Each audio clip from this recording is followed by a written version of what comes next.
Bom, meu nome é Célia Ribas, eu sou professora de Sociologia da Universidade Federal de Juiz de Fora, do Departamento de Ciências Sociais, que fica aqui no Instituto de Ciências Humanas.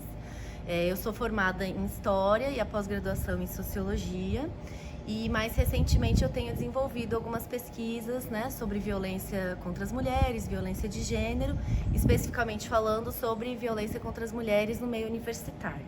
Essa foi a minha última pesquisa especificamente em violência contra as mulheres, mas de algum modo a gente, né, conversa sobre os vários tipos de violências, não só na universidade, mas dentro de casa, nas ruas, nos espaços públicos, no mercado de trabalho, enfim, né? Então tem sido uma das áreas que eu tenho me dedicado a fazer pesquisas.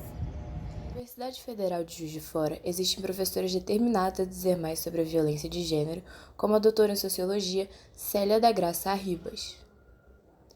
Pesquisas apontam como esses casos, principalmente quando ocorrem em universidades, são muitas vezes discriminados.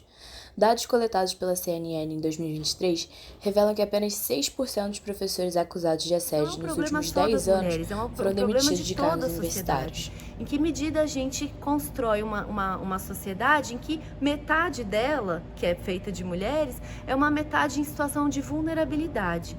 E mulheres são muitas, a gente não pode esquecer que dentro delas, muitas vezes as mulheres negras, as mulheres mais pobres, elas ainda recebem outros tipos de violência pela condição, né, de racializadas que são. Então a gente também tem que entender que dentro do universo mulheres há muitas e que algumas estão mais expostas do que outras às violências. De todo modo, se trata o quê? Da autonomia das mulheres, da cidadania das mulheres. Então isso é um problema para a nossa democracia, para o nosso sistema como um todo.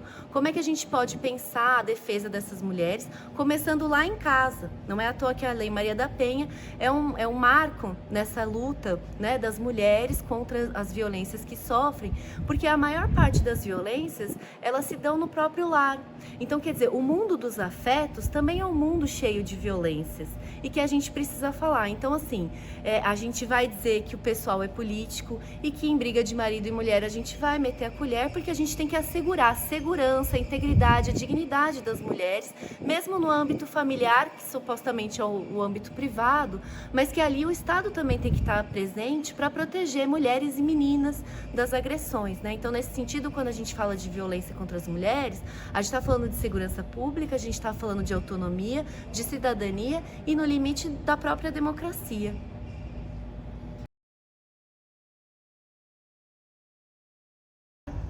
E isso foi me despertando para essa dimensão da necessidade de entender esse tipo de violência dentro das universidades, né? Então, quando a gente fala violência contra as mulheres, a gente não está falando só de assédio sexual, né? No sentido daquelas cantadas, daquelas mãos que são passadas nos corpos sem consentimento, dos beijos roubados, né?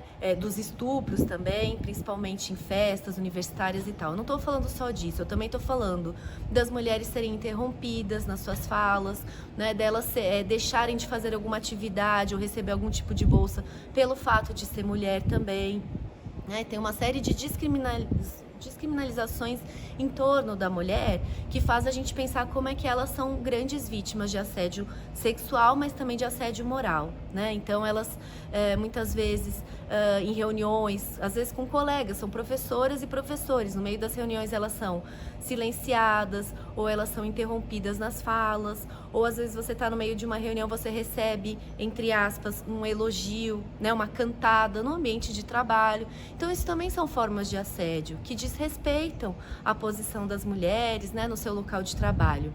E em relação às alunas, também tem uma outra relação, né, uma desigualdade não só entre homens e mulheres, mas a gente também está falando de uma relação hierárquica, de um professor com uma aluna, por exemplo. Né? E quantas vezes, por conta de alguma iniciativa do professor, que a aluna não se sentiu confortável ou não deu bola para essa cantada, né? Ela deixa de ter uma bolsa ou ela começa a ser descriminalizada dentro da aula. Isso também são as violências contra as mulheres, né? E aí, especificamente no caso do ambiente universitário, né? Então, foi essa pesquisa que eu fiz aqui dentro para entender como é que os estudantes olhavam para esse fenômeno, se eles conheciam casos de violência, se eles já tinham ouvido falar, obviamente, desses, né, de violência dentro da universidade, na universidade, enfim.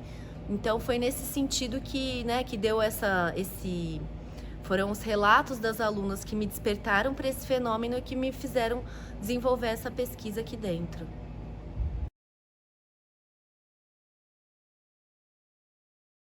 A vítima é sempre muitas vezes confrontada no que ela está dizendo, como se ela estivesse mentindo ou como se a gente tivesse que pegá-la no pulo do gato, né? E isso traz um processo de revitimização da vítima nessas instâncias de apuração. E mais do que isso, né? Muitas vezes você faz com que a pessoa vítima ou a pessoa agredida tenha que contar várias vezes o mesmo caso, e isso também é um gatilho de sofrimento para essa pessoa, né? Tem que falar várias vezes o mesmo caso, muitas vezes ela lembra de algum detalhe que ela não tinha falado antes, e aí ela é confrontada nesse seu depoimento, né? Ou nas oitivas e tal. E o que acontece também é o lado do agressor, né? Muitas vezes o agressor é aquele bom pai, ou é um pai de família, ou é um bom trabalhador, um bom pesquisador, um colega, né? Que muitas vezes saiu com ela na noite anterior, né? Que faz parte do círculo dela. Então, muitas vezes, a narrativa dela é desacreditada em função também do perfil do agressor, né? Que isso é um fenômeno muito frequente. E quando eu digo muito frequente, é dentro de casa, é dentro da escola, da universidade, dos transportes públicos, na rua. Então é um tipo de violência que ela se dá em vários lugares, em todas as classes sociais, né? Então não importa se a mulher é branca ou negra, se ela é rica ou pobre, se ela é evangélica, umbandista ou ateia, não importa. Esse é um fenômeno que infelizmente assola muitas mulheres, né? E isso tem a ver, obviamente, com toda uma formação de comportamentos, né? Do que é esperado do feminino, do masculino, dos homens, das mulheres.